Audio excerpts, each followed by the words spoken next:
Today we took a look at EEO resources on Thomson Reuters Westlaw.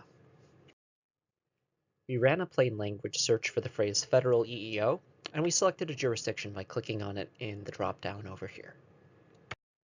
From that window, we made sure that all federal was checked and nothing else, and then hit save.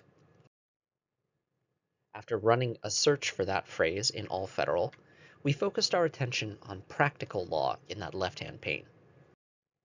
The experts at Practical Law gave us resources like this practice note and others like this checklist. A practice note takes you step by step through the things that you need to tackle an issue. And it also links the researcher to the relevant sections of the Code of Federal Regulations, US Code, and even major cases. At the bottom of a resource on practical law, links to other topics, practice notes, and other helpful information maintained by the attorney editors at Practical Law. It also connects you to standard documents that can be used to formulate a response. A resource on practical law links researchers not only to the underlying primary law, cases, statutes, regulations, not only to other resources on practical law, but also dictionary quality definitions of things like the Rehab Act, GINA, or ADEA. And a section that takes you step by step through the analysis. We took a look at one of those underlying pieces of law, a regulation, linked to by practical law, so that now we can read it and research it ourselves.